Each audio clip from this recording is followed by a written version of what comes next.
Rendez-vous d'analyse et de décryptage dans Entre deux News, votre format habituel.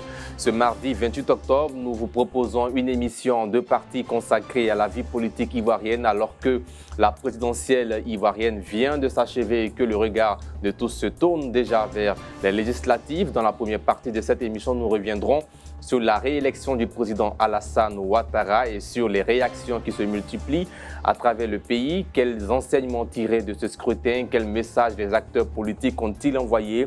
Puis dans la seconde partie, nous explorerons la bataille des législatives à venir. Officiellement, certains partis politiques se préparent, les candidats se mobilisent et la commission électorale indépendante CEI s'apprête à encadrer ces échéances cruciales pour la Côte d'Ivoire, pour la stabilité et l'avenir de notre pays. Pour nous accompagner dans ce décryptage ce soir, nous recevons Honorable Traoré Adjaratou, épouse Koulibaly. Elle est députée élue de la Nation pour la circonscription de Koumassi. Elle est par ailleurs deuxième vice-présidente du Parlement de la CEDEAO et présidente du mouvement PADO, entendez, partisans engagés pour Alassane Ouattara, un mouvement pro-RHDP. Bonsoir à vous, honorable. Bonsoir. Merci d'avoir accepté notre invitation. Merci, c'est À votre côté, Ismaël Traoré, journaliste. Bonsoir. Bonsoir, Sidi. Et puis à ma gauche, Michel Beta, journaliste DG du quotidien Le Bélier. Bonsoir, Michel Beta. Bonsoir, Idriss. Et enfin, à Ouman, Gaël Lakpa, analyste sociopolitique. Bonsoir, Gaël Lakpa. Bonsoir, Sidi. Alors, comme chaque semaine, nous vous proposons, nous nous retrouvons également dans nos différentes rubriques habituelles. Carton rouge, les chiffres du jour pour une lecture synthétique, mais aussi inclusive de l'actualité ivoirienne. Alors, restez avec nous ce soir dans Entre deux News qui vous plonge au cœur de la politique ivoirienne, là où les décisions, les enjeux et les anticipations se croisent. Gagné dès le premier tour au moyen d'un coup KO professaient les partisans du président Alassane Ouattara. C'est désormais chose faite pour le président sortant. Selon les chiffres provisoires de la commission électorale indépendante CEI, le président Ouattara vient d'être réélu à 89,77% pour un nouveau mandat à la tête de la Côte d'Ivoire. On écoute le président de la CEI, Ibrahim Koulibaly Kubière. Article 3. Est déclaré provisoirement élu au premier tour M. Alassane Ouattara avec 89,77% des suffrages exprimés. Voilà, de retour en plateau. Honorable, quel sens donnez-vous à cette victoire du président Alassane Ouattara? Pour moi, c'est sans surprise. Le bilan du président Alassane Ouattara parle de lui-même. Et c'est clair que par cette victoire, c'est l'adhésion massive de la population au bilan du président et à son projet pour l'avenir de la Côte d'Ivoire. Bien. Ismaël Traoré, que vous inspire cette victoire du RHDP? La victoire du RHDP est sans surprise, hein, comme l'honorable l'a dit. On s'attendait plus ou moins à cette victoire-là, avec les candidats qui étaient en face du président Alassane Ouattara qui ne faisaient pratiquement pas de poids. C'était un schéma qui était déjà connu d'avance. On savait que Alassane Ouattara allait remporter ces élections, mais à combien de pourcents? C'est à ça seulement qu'on s'attendait. Et là, on constate que le président de la République avait des adversaires fair-play en face.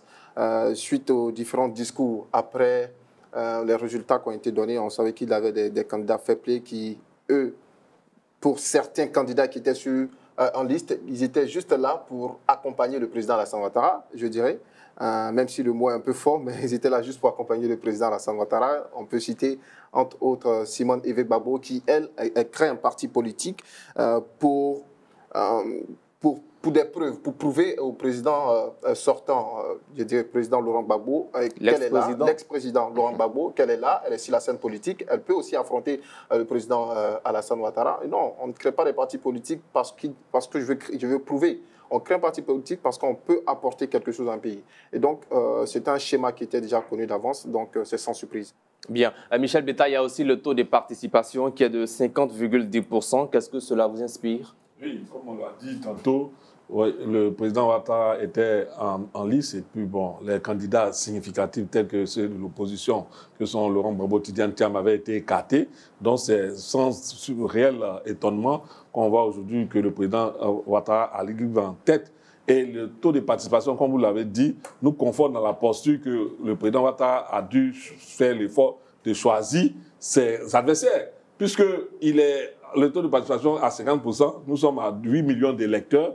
Hein, le président Ouattara... C'est quand même un peu plus de la moitié des électeurs. Oui, un peu plus, mais vis-à-vis du taux, du nombre d'électeurs que le président Ouattara a obtenu, hein, son score en tant que candidat, c'est le même, c'est à peu près celui qu'il a obtenu depuis 2015, 2020 et 2025. On a quand même aussi eu des taux de participation plus faibles que celui de 2025.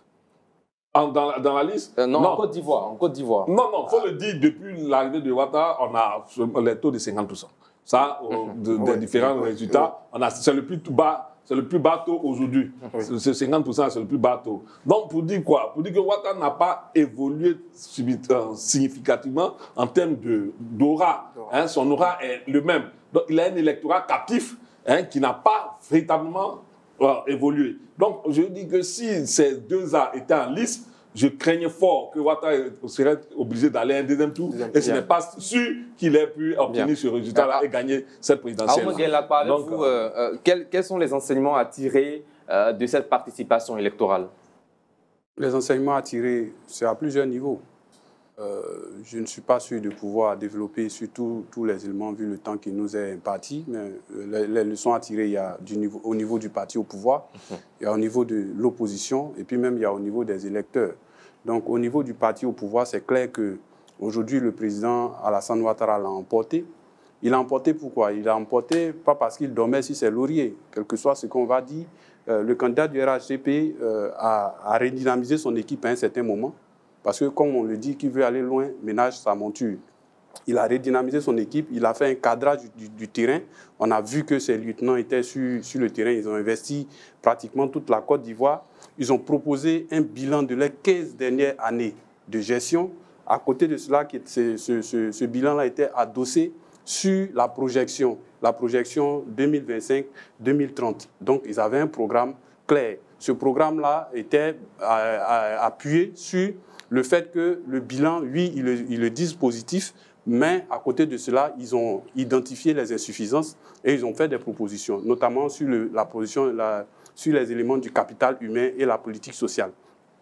Du côté de l'opposition, alors ils vont s'en mordre les doigts, parce que c'est un naufrage collectif. Je pèse bien les mots, naufrage collectif, parce que je veux que ce soit clair, que ce soit de ceux qui ont appelé à la désobéissance ou bien au boycott, que ce soit de ceux qui sont allés aux élections. Aujourd'hui, le plus grand perdant, c'est l'opposition dans son entièreté. Cette opposition-là qui n'a pas été capable de se mettre ensemble et d'arrêter une stratégie commune qui aurait pu les amener à pouvoir affronter le président Ouattara. En face du président Ouattara, il n'y avait rien du tout. L'opposition de Côte d'Ivoire, je dis bien que ce soit les deux factions, a fait la passe décisive au RHDP qui ne s'est vraiment pas donné assez d'efforts pour pousser le ballon au fond du filet. Et aujourd'hui, on a le résultat qui est là. Bien. Alors, honorable, ce sont au niveau des électeurs, bien, allez-y rapidement. Effectivement, les Ivoiriens avaient envie de voter.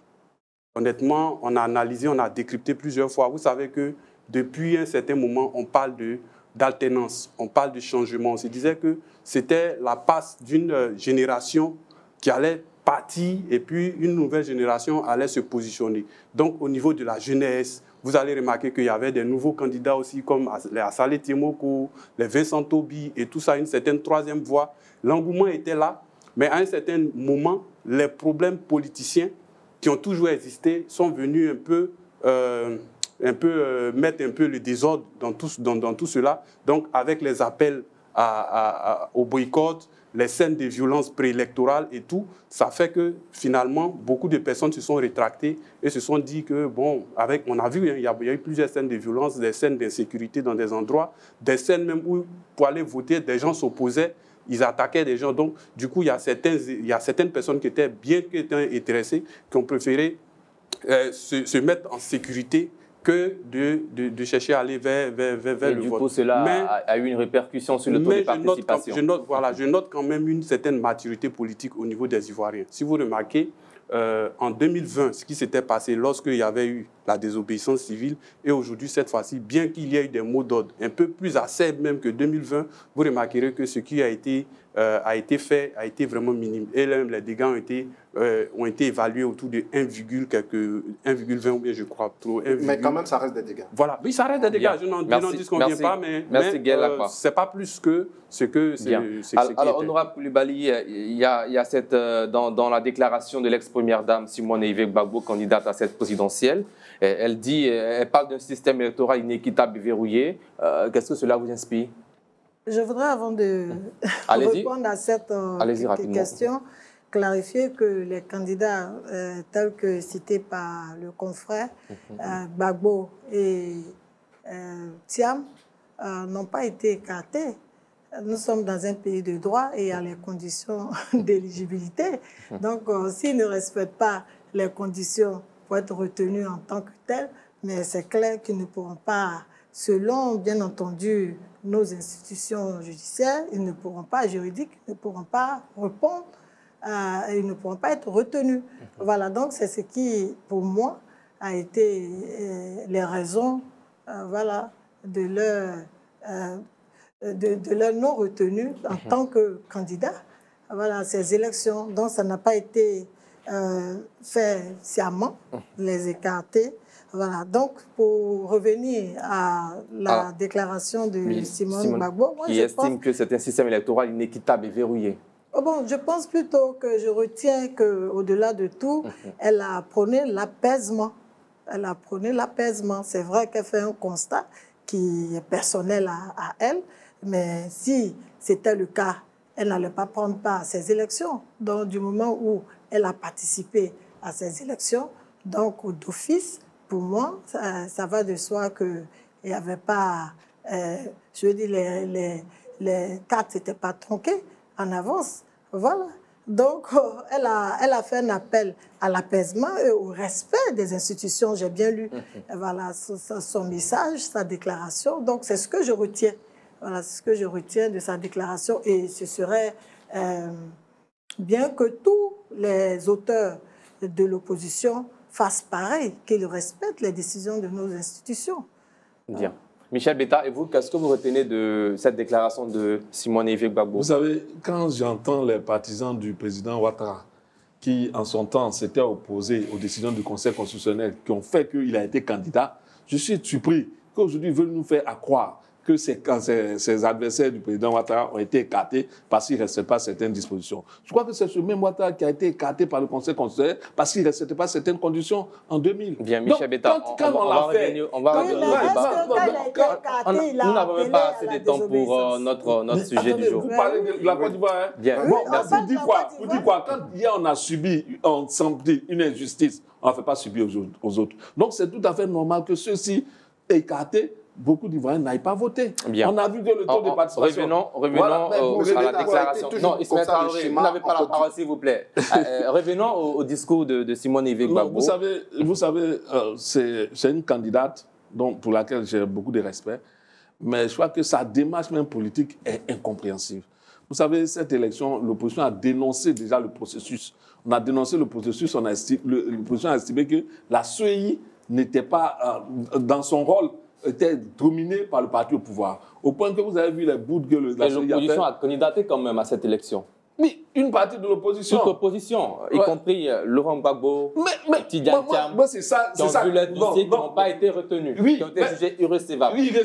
Ils ont quand même candidaté à cette élection. Naturellement, ce n'est pas une chasse gardée d'un individu. Tu peux dénoncer et participer, mais tu dénonces une irrégularité. C'est ce qu'elle fait aujourd'hui. Ça va être déjà dénoncé. Donc moi, je pense qu'aujourd'hui, elles doivent s'en prendre à elles seules et comprendre que ce processus vicié, c'est pourquoi les uns et les autres appellent au dialogue.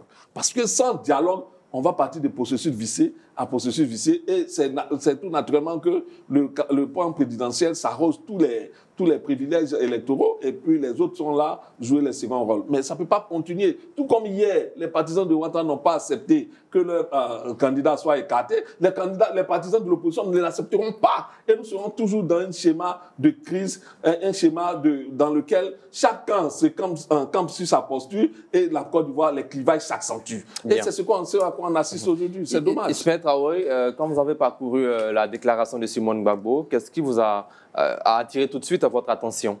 Moi, ce que je retiens, c'est le fait qu'elle ait félicité le président Alassane Ouattara et qu'elle ait appelé à la paix, à l'apaisement. Et dans son discours, j'ai pu voir Simone Gbagbo qui nous disait la Côte d'Ivoire marche vers une nouvelle démocratie. Et donc, quand c'est comme ça, quand un opposant dit, il faut savoir qu'il y a un énorme travail qui a été fait derrière.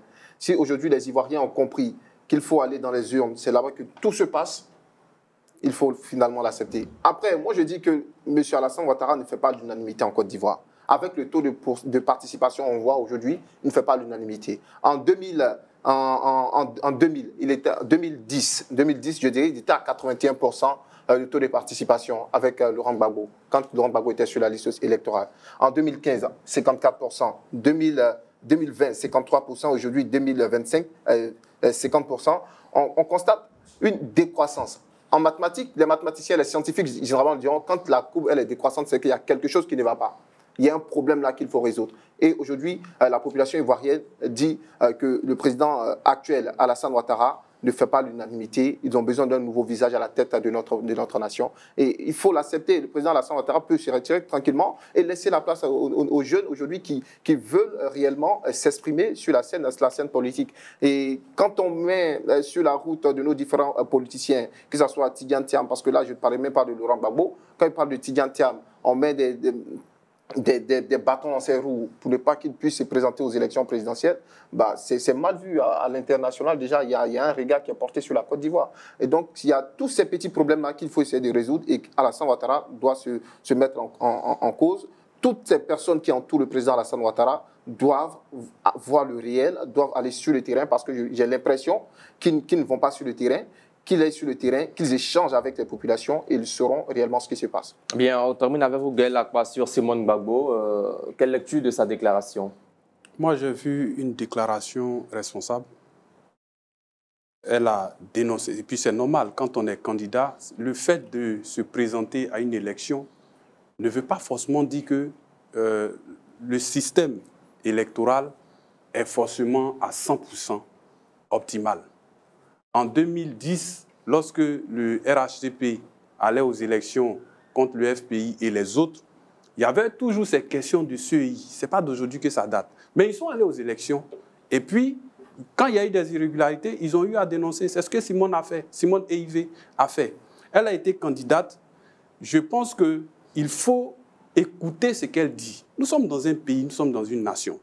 Les cadres du RHDP, ou bien, on va dire, le parti au pouvoir, et même la CEI, gagnerait à écouter cette candidate qui a accepté, malgré toutes les récriminations, malgré toutes les revendications de l'opposition, de jouer le jeu démocratique. Et c'est de cela que la Côte d'Ivoire a besoin. Elle a joué le jeu, et dans le jeu, étant dans le jeu, elle a constaté des irrégularités. Elle les sort, ces irrégularités-là. Donc, il appartient à la nation de prendre en compte ces irrégularités pour améliorer le futur. Donc, c'est comme ça que moi, je vois. Elle a été républicaine en félicitant le président sortant, même si elle pense que ça ne s'est pas forcément bien passé. Alors, allez-y rapidement. Je n'ai pas encore fini. 30 secondes rapidement. J'ai entendu parler c'est Michel qui disait que sa démarche est incompréhensible. Moi, je dis que je connais la démarche. Et j'ai suivi la démarche, on était tous là.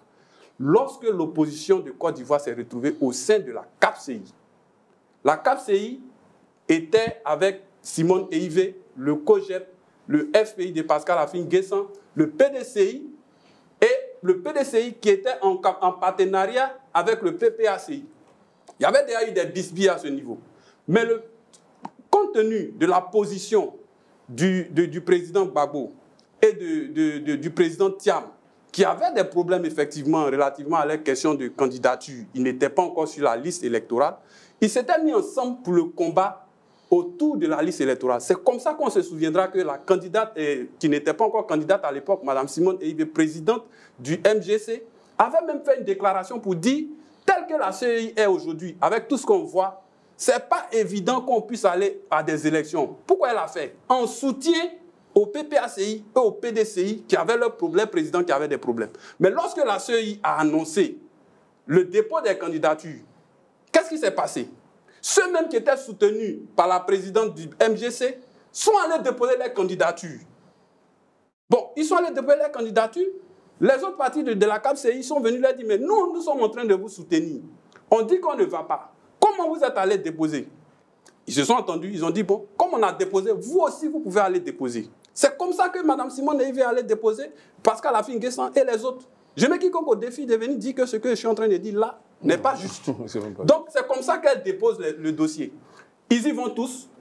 Le président Gbagbo n'est pas retenu. Le président Thiam n'est pas retenu. Simone Eyivé est retenu. Vous remarquerez même que moi, je décris le fait, je critique le fait que Mme Simone Eyivé n'a pas été une candidate prête. Oui.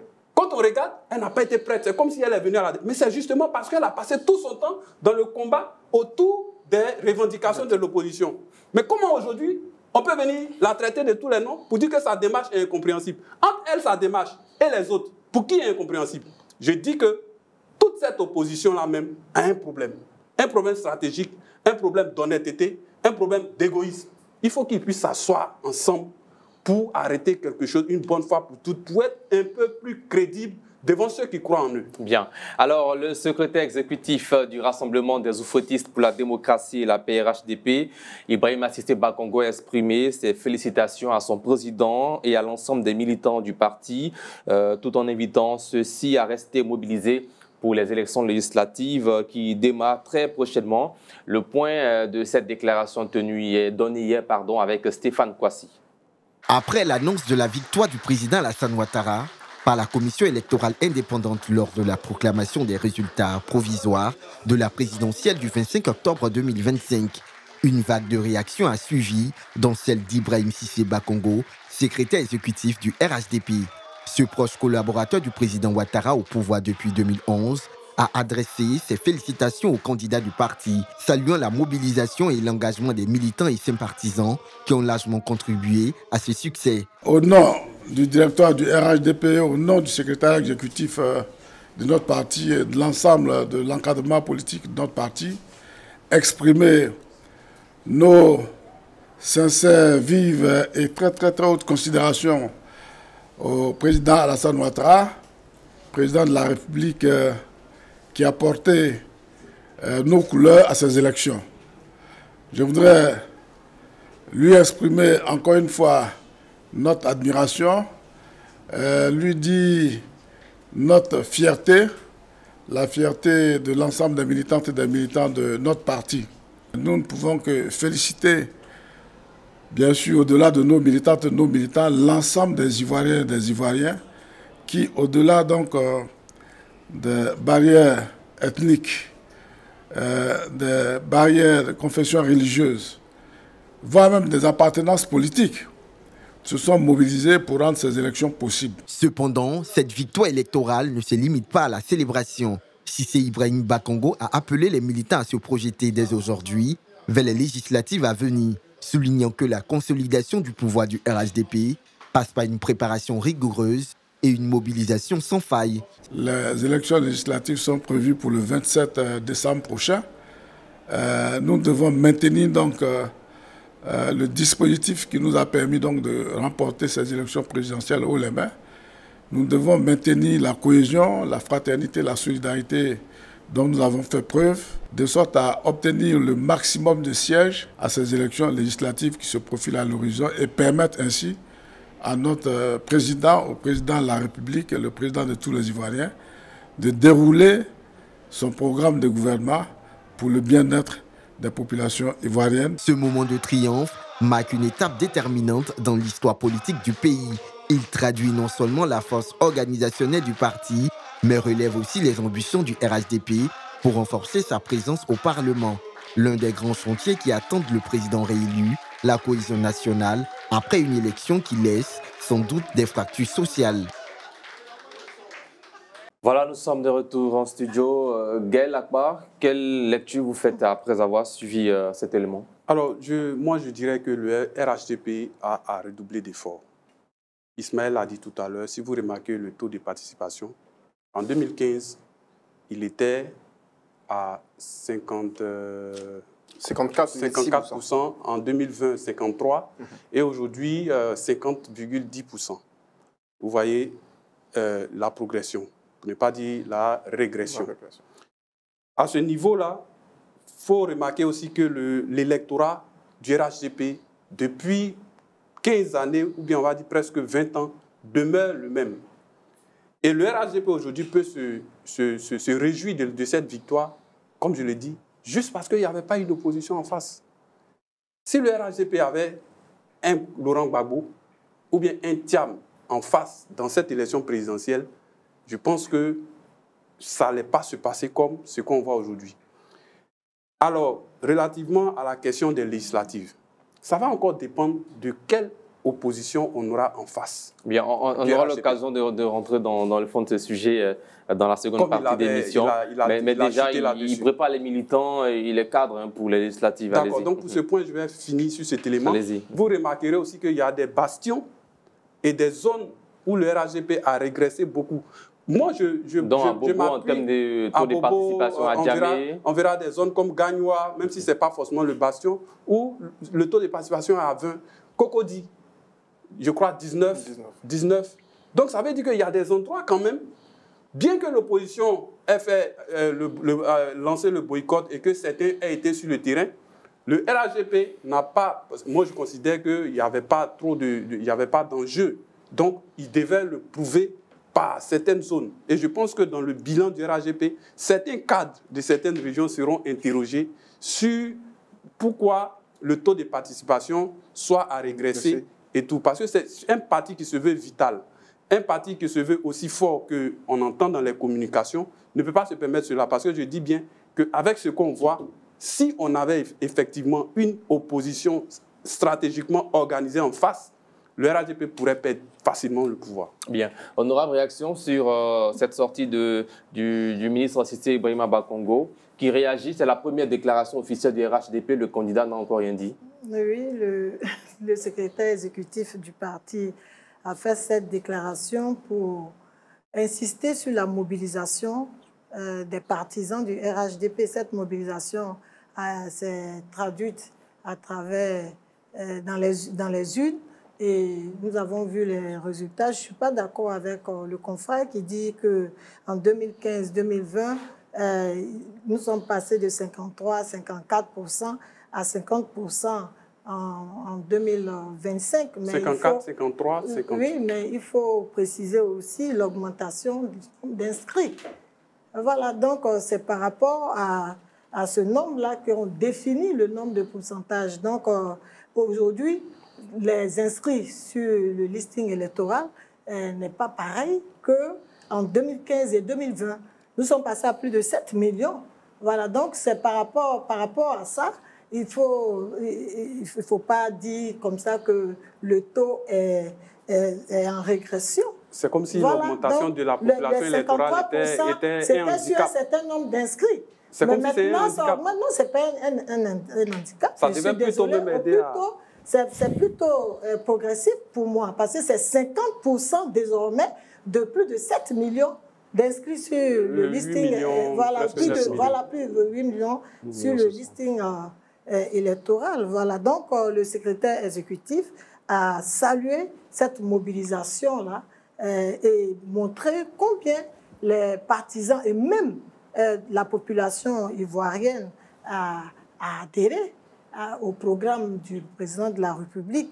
Donc pour nous, c'est une étape passée et maintenant il indique et il appelle à l'étape cruciale qui est celle des législatives et demande à tous les militants de rester mobilisés tels qu'ils ont été pendant les élections présidentielles, de rester mobilisés pour que nous puissions avoir la majorité des voix, des représentants à l'hémicycle le 27 décembre. Et je pense quand même que le RHDP aura cette majorité, parce que nous sommes déjà en ordre de bataille pour cela, de sorte que le résultat, l'objectif que nous visons, qui est une majorité confortable pour assurer, bien entendu, la mise en œuvre du programme du président de la République. Bien. Alors, Ismaël Traoré, il ressort de toutes les déclarations on va dire des candidats malheureux à cette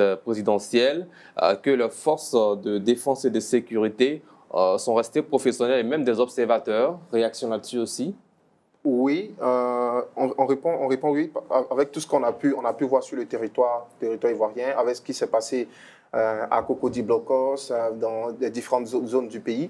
Le comportement de nos forces de l'ordre, c'est à féliciter. L'attitude sur le terrain, c'est à féliciter. Il y a un énorme travail qui a été fait. Mais je reviens, si vous me permettez, sur le discours de Cissé Ibrahima Bakongo. Alors, moi, ce n'est pas surprenant. C'est ce qui est normal. Le discours de remerciement, c'est vraiment pas surprenant. Mais je dis qu'il y a une part d'égoïsme dans le discours de Ibrahim Cissé Bakongo. Veuillez m'excuser, mais il est vraiment égoïste quand il fait ce genre de discours. Non, s'il vous plaît, nous allons retirer. Je retiens. Je sais ce que je dis. Il faudra peser les termes.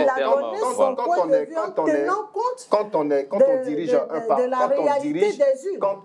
quand on dirige un mouvement, quand on dirige des personnes et quand on dirige une nation, ces élections présidentielles, nous avons vu dans certaines zones du pays, il y a eu véritablement des problèmes où des personnes n'ont pas pu voter. Quand vous, aujourd'hui, vous remportez la majorité. Aujourd'hui, on vous dit vous êtes le président de la République, votre candidat est président de la République. Quand vous tenez un discours, vous, au moins, vous mettez un peu l'accent sur ces zones qui ont été touchées.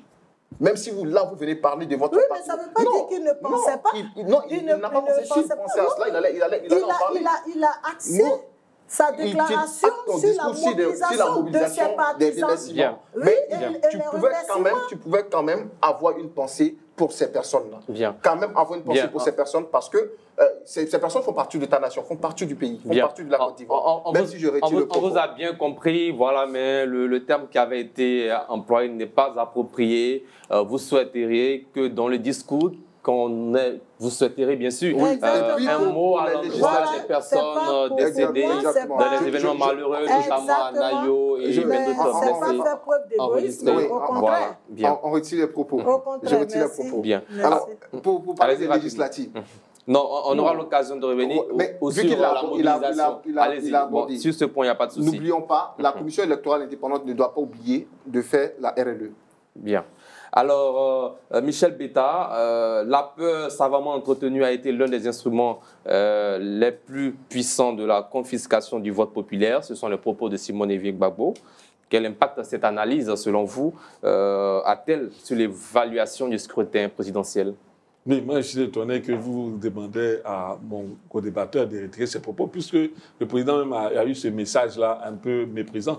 Quand il dit les chiens aboient, la caravane passe pour le RADP, c'est avant tout le vote. Voilà. Mais c'est tout ça là, le vote. Bien. Voilà. Donc, quand on a eu ces propos méprisants-là, c'est dit qu'on n'a pas trop d'égard pour ceux qui sont contre souvent ce qu'on fait. Mais bref, vous revenir à la terreur qui a été savamment entretenue par le pouvoir en place quand on a déployé 44 000. Mais cette peur a été entretenue par les différents discours. Je dis, pardon, je suis en train de présenter le tableau. Vous permettez, je suis en train de présenter le tableau. Quand on a fait sortir 44 000 en force de défense et de sécurité, je pense que ce n'est pas pour organiser des élections, c'est pour effrayer ceux qui vont voter. Pour maintenir l'ordre. Ça a toujours été le cas en Côte d'Ivoire. Non, pas comme le ça. Déploiement des forces de sécurité. Non, c'est pas comme ça. Il y a des chats même se baladent dans les rues.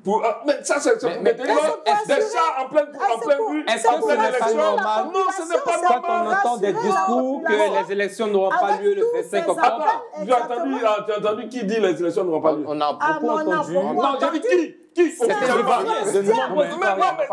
non, mais je te dis, de façon théorique, les élections n'auront pas lieu Hein? Ça, là, ça se dit toujours. Mais ce que je veux que tu retiennes... vous trouvez ça non, normal, mais ce que je veux que tu retiennes... Vous pensez que ce n'est pas à prendre au sérieux? Quand il dit les élections n'auront pas lieu, quelqu'un qui ne participe pas, il peut dire les élections n'auront pas lieu. S'il ne participe pas, s'il ne participe pas, on l'a écarté. Il peut dire que les élections n'auront pas lieu parce que lui n'est pas dedans. Ça, c'est un discours. Mais je veux dire que quand on envoie des forces de défense comme celles qu'on a vues pendant ces élections-là, je ne pense pas que ce soit pour apaiser le climat. C'est pour effrayer, je dis même inquiéter ceux qui sont en train d'aller voter. La preuve en est, on a vu que beaucoup sont restés chez eux. Beaucoup sont restés chez eux. Le taux de participation le démontre suffisamment. Au contraire, ça rassure. Quand on met un chat devant chez toi, ça te rassure? Non, ça rassure. Arrête ça quand même. Non, je pense que non, s'il vous plaît. On va se calmer. Michel Betta, merci. Moi, je dis, c'est le paysage, le climat qu'on nous a montré pendant ces élections, je n'avais jamais vu ça en Côte d'Ivoire. Si c'est ça qui est en 2010, les chars qui étaient devant nos maisons n'étaient pas pour nous rassurer ou bien donc le paysage, non, s'il vous plaît. Dans le climat de 2010, c'est le même qu'aujourd'hui. Non, mais quand je dis j'ai jamais vu, on n'a jamais déployé 44 000. On n'a jamais déployé 44 000. On n'a jamais déployé 44 000.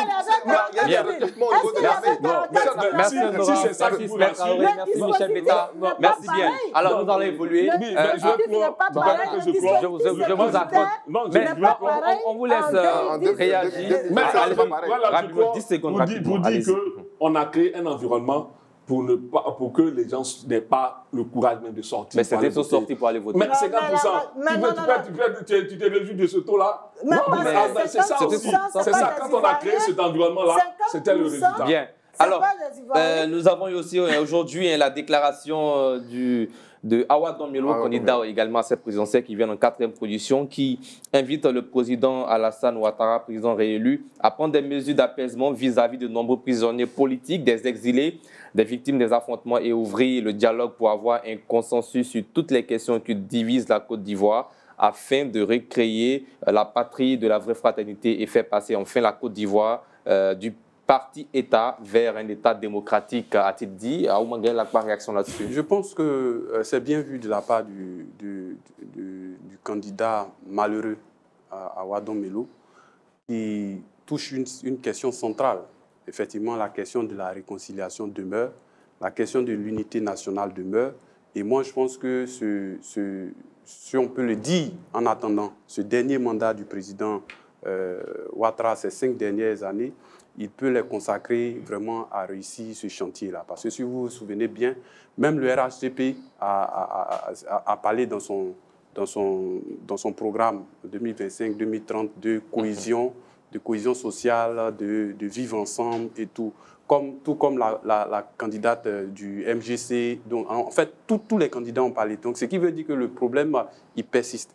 Et vous en avez pour preuve que 15 ans après 2011-2010, après 3 mandats du RHDP, la question demeure. C'est que cette question-là, bien qu'on ait eu un ministère de la Réconciliation nationale et tout, après 2020, la question demeure. Donc, c'est un chantier qu'il faut que vraiment le président de la République prenne à bras le corps pour qu'on sorte de cela.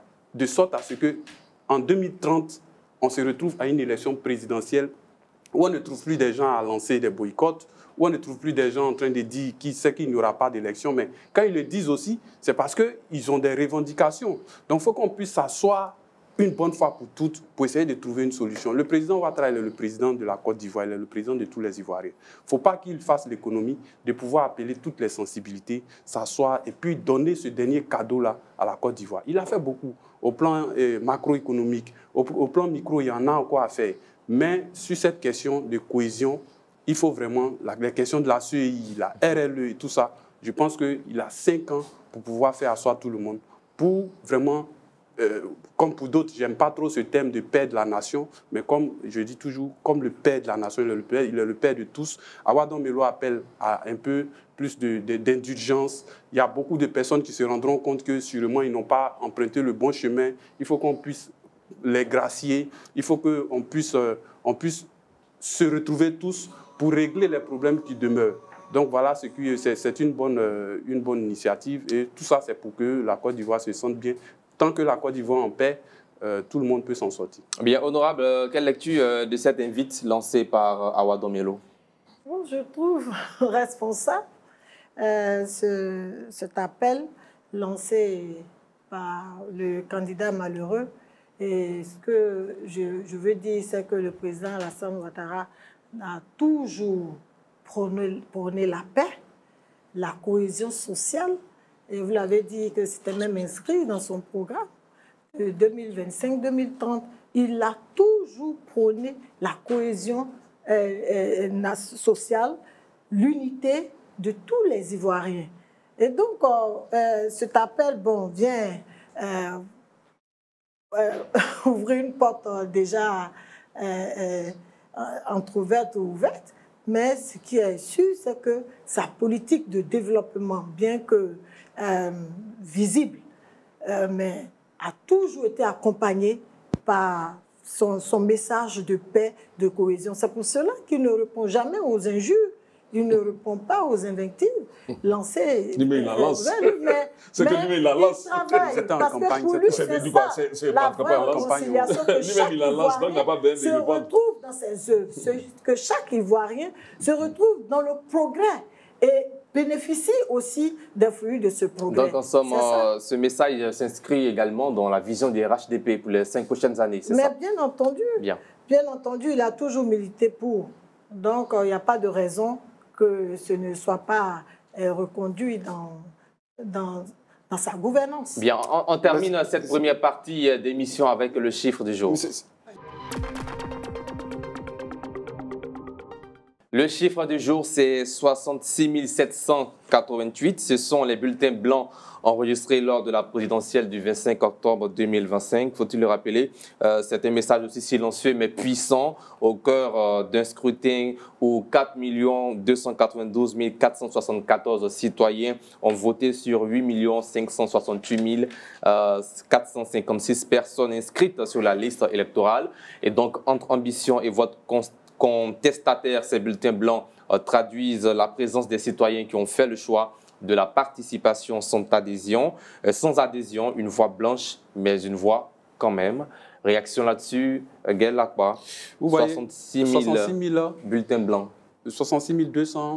66 788 bulletins blancs. On se demande pourquoi des bulletins blancs. Si on observe bien le chiffre même, est-ce qu'il ne dépasse pas le total de certains candidats? Ce sont les chiffres officiels de la CEI. Non, je veux dire, ce chiffre-là, est-ce qu'il ne dépasse pas le nombre total de certains candidats qui ont été en liste? On peut analyser pour voir. Bien. Alors, c'est une certaine opinion qui s'est exprimée ainsi. Vous savez, l'isoloir, l'une, effectivement, prend en compte tout. Ceux qui veulent voter un candidat, ceux qui vont voter, qui font des erreurs sur le truc, et puis il y en a ceux aussi qui peuvent s'exprimer, cette majorité silencieuse. C'est dit que c'est une manière de revendiquer. Je le dis et je l'assume, hein, c'est mon point de vue, c'est une manière de revendiquer. Même ceux même qui ont appelé à la désobéissance, ça aurait pu être une stratégie de dire oui, on n'est pas d'accord, mais sortez, allez-y faire des bulletins blancs. On allait voir le chiffre que ça allait donner. On aura près des 49% on pourrait voir ce que ça donne. De bulletins blancs. Donc, si toutes ces personnes absentes avaient fait un bulletin blanc. Il ne faut pas oublier que la politique ivoirienne, le champ politique est en train de changer. Bien.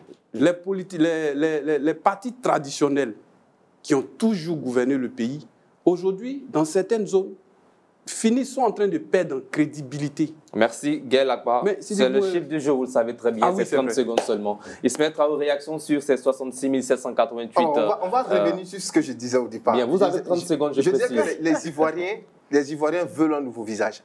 Et ces 66 768 personnes qui ne sont pas exprimées, ils veulent un nouveau changement.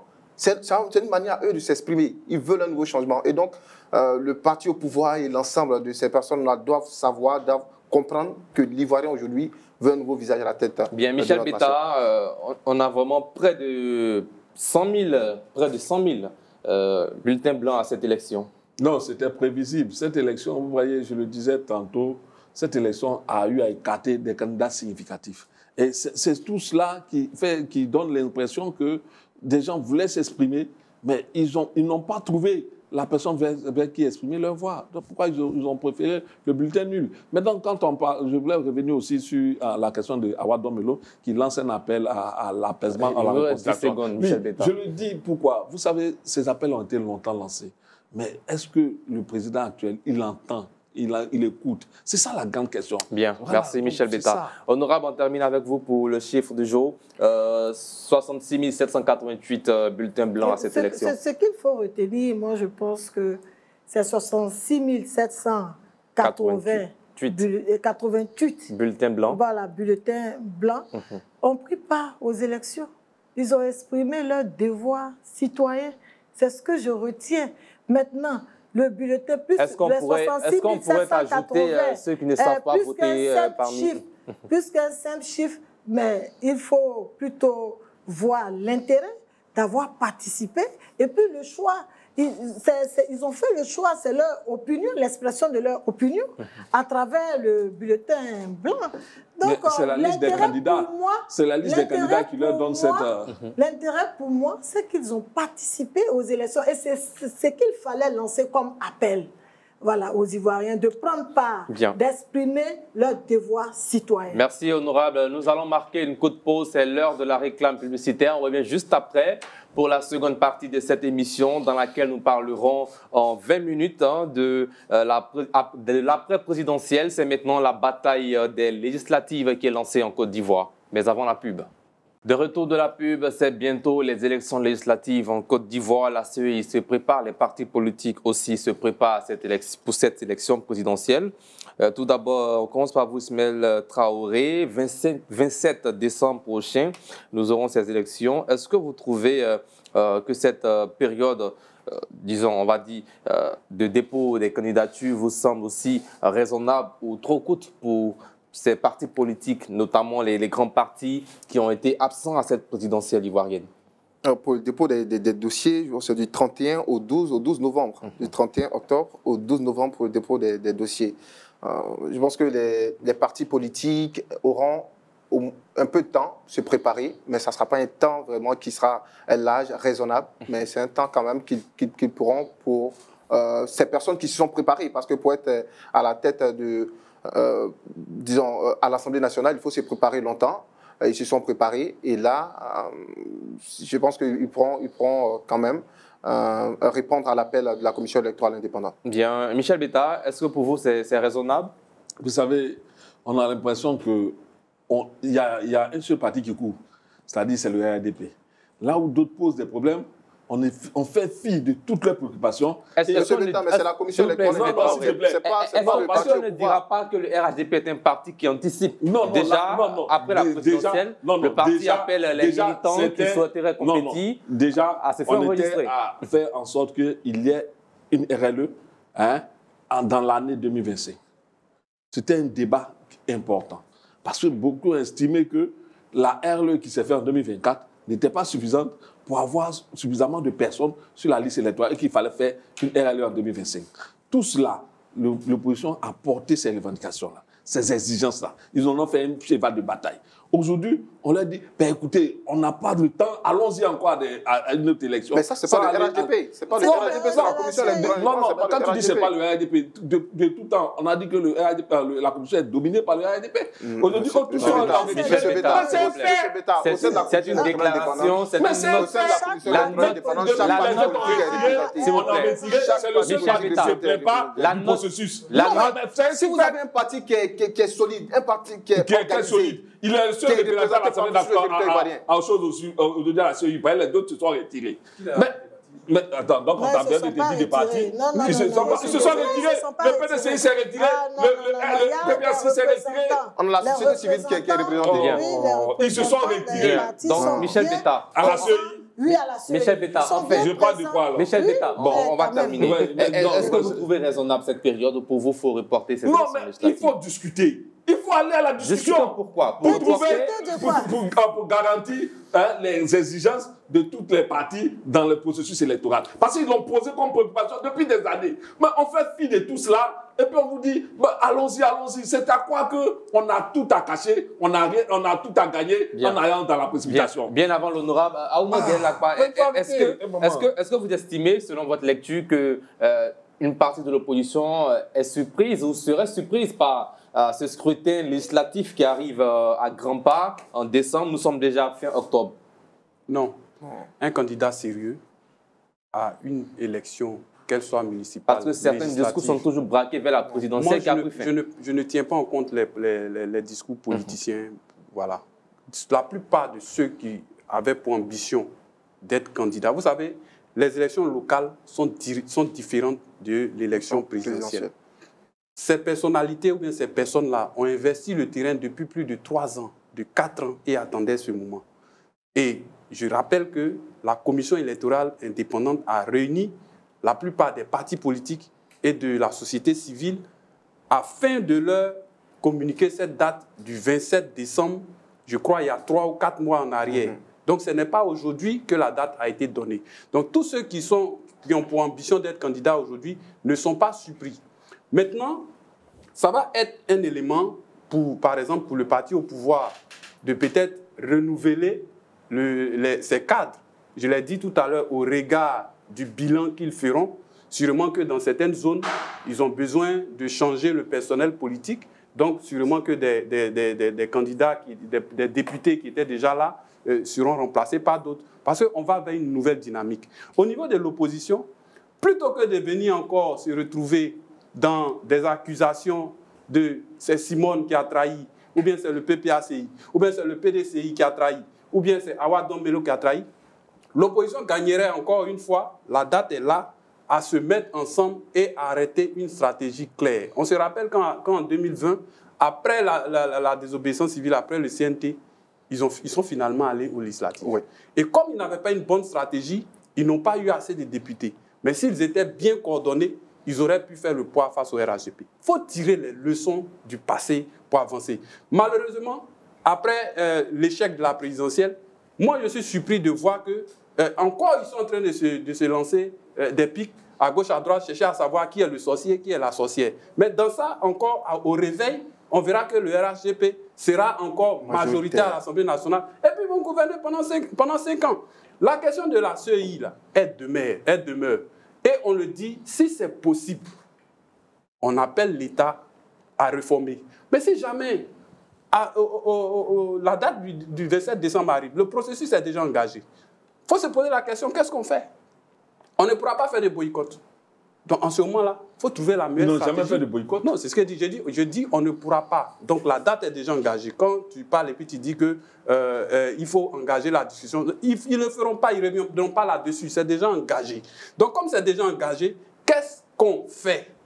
Qu'est-ce qu'on fait là? Il faut que l'opposition réussisse à répondre à cela. Et puis aller sérieusement à ces élections. Parce qu'il y a des Ivoiriens qui ont envie d'aller les voter. C'est ça. Ils vont sortir, ils vont les voter.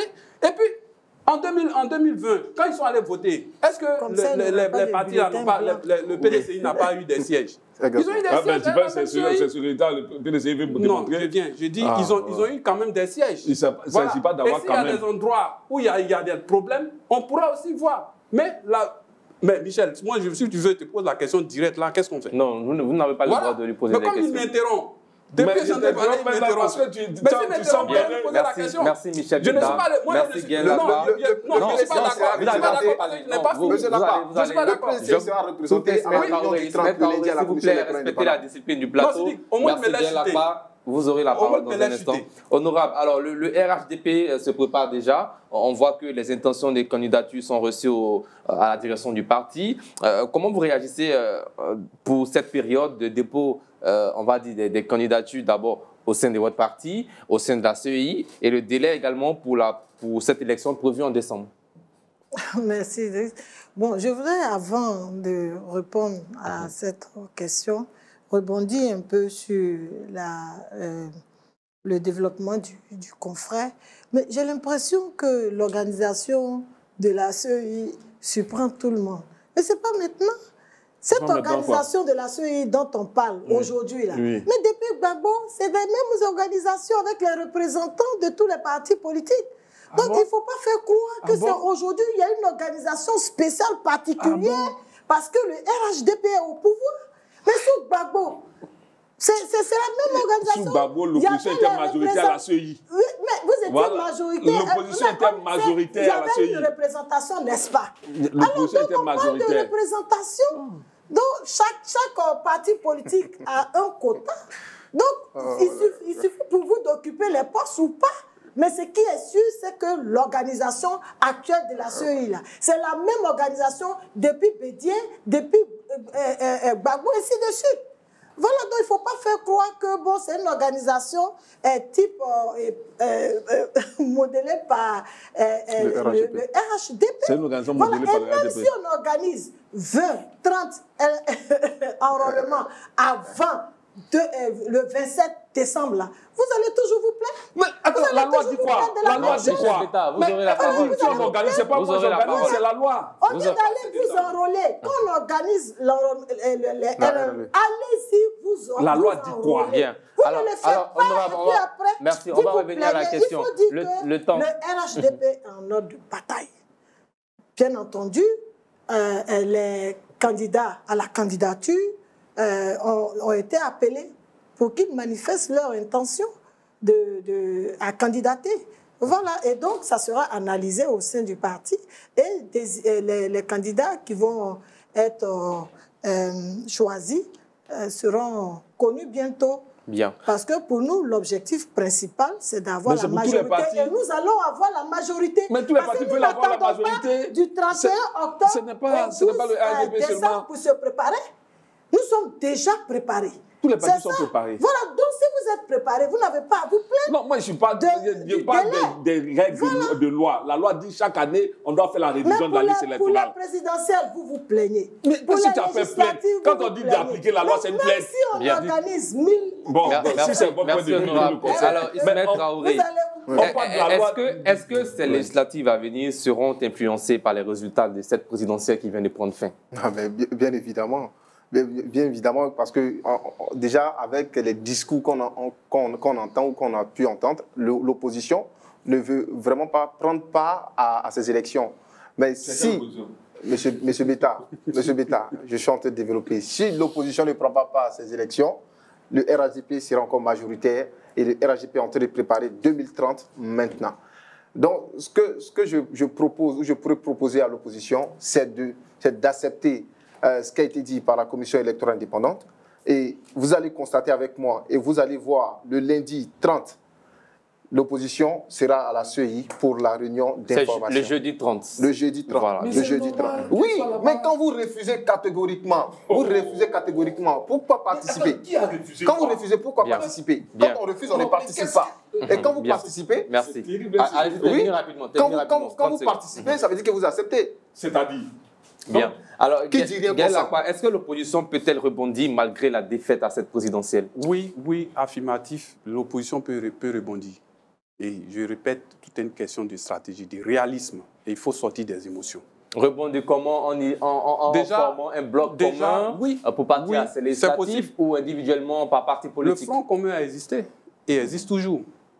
Donc, le Front commun avait lancé un mot d'ordre pour ne pas participer à la présidentielle parce qu'il y a des choses qu'il revendique. Ce même Front commun, aujourd'hui, la présidentielle étant derrière, peut se retrouver et puis faire des arbitrages.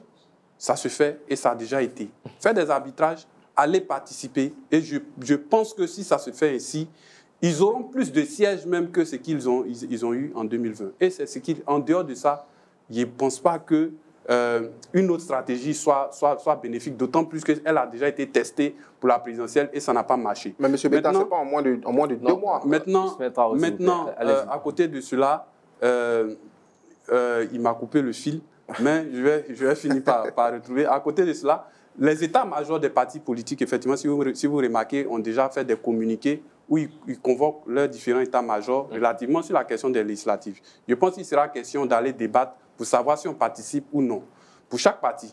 Et après avoir décidé si oui, on y va comment? Soit on va en alliance ou bien on y va seul. D'ici quelques temps, on aura des résultats, mais c'est fort probable que les partis du Front commun se mettent ensemble et ils l'ont déjà fait, pour répondre à Ismaël, ils l'ont déjà fait en 2020, en moins d'1 mois. Donc ce n'est même pas un problème de délai. Puisqu'ils sont déjà en fréquentation, ils sont déjà en alliance, ce sera facile. Seulement ils font des arbitrages où ils choisissent un et puis tout le monde suit. Il y a aussi de nouvelles figures, de nouvelles grandes figures qui pourront être vues à cette élection législative, notamment avec le parti d'Assalé Tiomoko Antoine qui compte former un groupe parlementaire. Oui, en effet, moi, je l'ai dit tout à l'heure, il y a... Avec quels moyens? Avec leurs hommes. Quand on parle des moyens, on parle bien sûr des hommes. Avec quels moyens financiers? Non, pas financiers, les hommes, des hommes. militants. Mais bien sûr, ils ont des personnes. Et puis n'oubliez pas que là-bas, pour ces élections locales, comme je disais, c'est différent. Il n'y a pas de question de parrainage et tout ce qui leur avait empêché d'être candidat. Et moi, je sais, vous savez, il y a les sondages, il y a ce qu'on entend sur le terrain et tout. C'est une nouvelle voie, en fait. Les partis politiques traditionnels là, ne tiennent pas tous les Ivoiriens. Il faut qu'on se dise cela. Ne tiennent pas tous les Ivoiriens. Il y a l'envie des changements. Il y a des Ivoiriens aujourd'hui, quand vous leur parlez du président Ouattara, il ne leur dit rien. Quand vous dites le président Gbagbo, il ne leur dit rien. Quand vous dites Assalé Timoko, quand vous dites Vincent Tobi, et même d'autres noms qu'on ne cite pas ici, ils s'y reconnaissent parce qu'ils sont jeunes. Ils ont un nouveau discours, ils ont un nouveau logiciel. Donc ces législatives-là seront l'occasion de pouvoir tester et voir ce que cela représente. Bien. Michel Betta, il y a aussi la question des indépendants au sein des grands partis formations politiques. Ouais. Non, mais ça s'explique aisément, hein, parce que visiblement, les partis politiques, souvent les choix se font en hauteur, c'est-à-dire que c'est au niveau... Il y a des comités d'arbitrage. Non, mais c'est souvent au niveau de la direction que les choix se font. Alors que là, bon, on n'est pas tellement au fait de ce qui se fait sur le terrain. Parce que c'est plus des centaines de localités où il y aura des députés. Donc, c'est souvent difficile, les arbitrages. Sauf qu'on se trompe aisément. Donc, les indépendants, c'est forcé. Les indépendants sortiront là. On se souvient qu'en 2020, le président Ouattara avait menacé les indépendants, mais ça ne les a pas empêchés de se présenter et de battre certains candidats du RADP à ces législatives-là, dans certaines zones. Donc, c'est dit qu'ils seront là, et moi je pense qu'ils vont jouer pleinement leur rôle. Mais je veux encore revenir sur la question de l'opposition. L'opposition n'a jamais boycotté une élection en Côte d'Ivoire. L'opposition a été écartée. Moi, c'est ça que je veux qu'on comprenne. Et ils ne vont pas boycotter les législatives, si c'est pour que vous le compreniez. Parce qu'ils n'ont jamais laissé toute la place au RDP. Le RDP fait tout pour arracher la place, mais l'opposition ne lui donne pas. La preuve en est, quand ils sont à certaines réunions de la CEI pour entendre le discours, pour voir comment affûter les armes. Donc, ce ne serait pas surprenant qu'ils soient à la réunion du 30. Ça, c'est normal. Parce qu'en fait, je ne sais pas pourquoi vous voulez... On verra bien cela. Non, vous avez un discours du temps, l'opposition participe à toutes les actions politiques, mais l'opposition est malheureusement écartée à certains niveaux. Donc c'est pour dire que cette opposition-là sera à ces législatives-là, elle va affûter ses armes, mais elle demande que des choses qui sont légales, c'est-à-dire la révision de la liste électorale qui doit se faire chaque année, se fasse cette année avant d'aller à une autre élection. Ça aussi, c'est appliquer la loi, ça fait mal à qui? Rappelons que le mandat du président actuel de la CEI va prendre fin bientôt. Non, ça a été répondu en cas d'élection, il a encore un an. Ouais. C'est comme ça, c'est ce qui a été dit dans une décision prise il y a de cela quelques années. C'est-à-dire, chaque fois qu'il y a élection, si son mandat doit finir au moment des élections, il a un an pour plus. Donc, bref, je dis qu'il va organiser les élections. Donc, il peut organiser la révision de la liste électorale. Bien, on termine avec vous, honorable. Un mot sur tout ce que vous avez entendu sur cette élection des députés à venir. Bon, je l'ai dit tantôt. Bon. Il y a aussi la question des indépendants au sein des partis. Je crois que vous étiez indépendante l'année précédente. Oui, bien sûr, mais il ne s'agit pas de ça aujourd'hui. Non, comme on parle des indépendants, je pense qu'il faut le signaler quand même. Les indépendants peuvent bien créer la surprise, ils ont leur carte à jouer parce que le plus souvent, les indépendants sont très proches des populations et c'est sur cette base, bien sûr, qu'ils engagent leur candidature, espérant gagner les représentants des partis politiques. Mais ce qu'il faut retenir, c'est que le RHDP compte bien entendu sur les mêmes mécanismes organisationnels de la CEI pour que ces élections législatives soient transparentes et équitables, de sorte que tu sois indépendant ou représentant d'un parti politique, que tu puisses valablement participer et gagner, et reconnaître le résultat des urnes, comme l'a fait bien entendu tous ces candidats qui se sont présentés face au président Alassane Ouattara. Bien, à tout rôle chacun, 30 secondes, les principaux enjeux pour vous, pour cette élection législative à venir? Les principaux enjeux?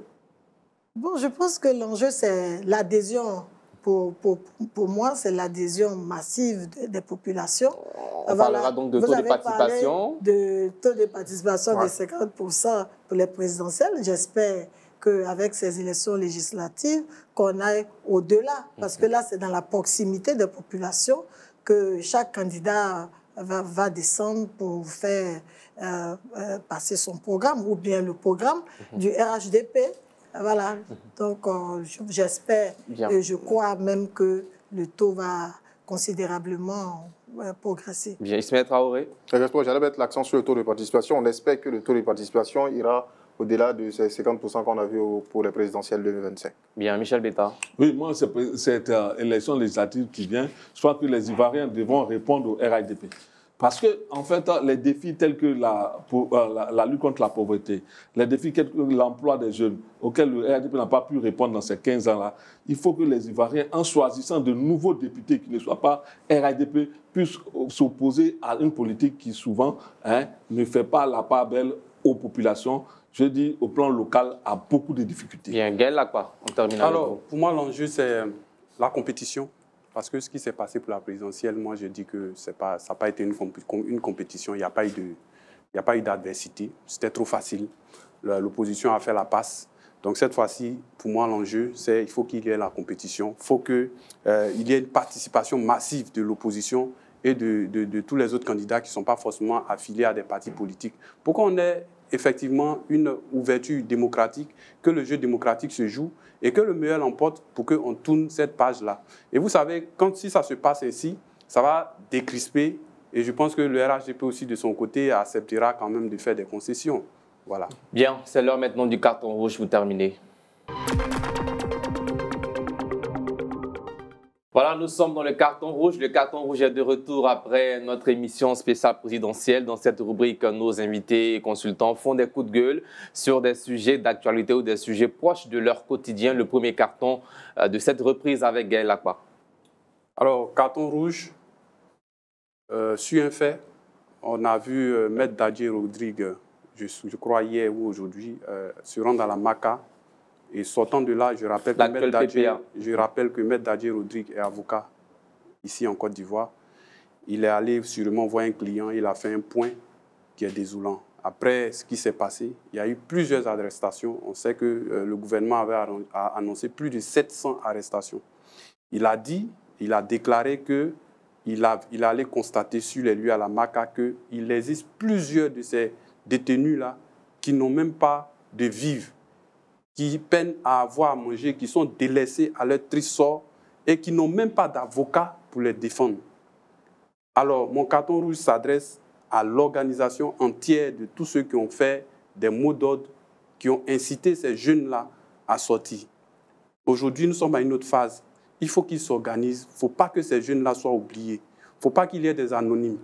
Il faut tout faire pour les ramener à leur famille. Il faut tout faire pour les ramener dans la citoyenneté ivoirienne. Tout est possible. On peut négocier, on peut prendre des avocats, mais il ne faut pas les oublier, il ne faut pas les abandonner. Bien, carton rouge, Michel Betta. Moi, mon carton rouge s'adresse aux autorités qui, depuis l'organisation des élections, n'ont fait qu'arrêter des citoyens, des jeunes pour la plupart. Il faut que les élections passées sont terminées, sont derrière nous. Il faut qu'ils libèrent, ces jeunes-là soient libérés pour que vraiment ils puissent rejoindre leur famille. Ismaël Traoré.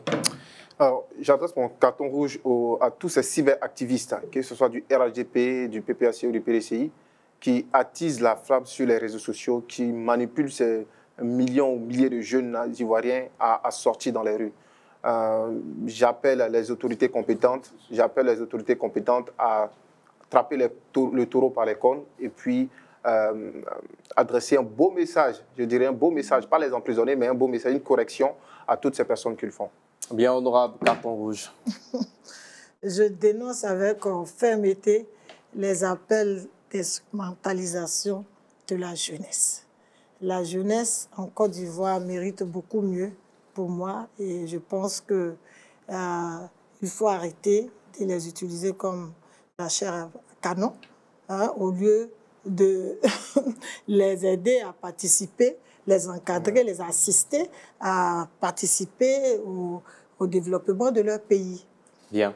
Merci à vous, honorable Traoré Adjaratou, épouse Koulibaly, députée de Koumassi et deuxième vice-présidente du Parlement de la CEDEAO. On espère vous revoir très prochainement. C'est bientôt la législative. Hein. On aura un plateau spécial pour les probables futurs candidats. On espère que vous serez candidate à cette élection. Bien, merci à vous, Ismaël Traoré. Merci à vous. Merci Michel Beta, Aoumangel Lakba. Vous aussi, chers téléspectateurs, merci de nous avoir suivis.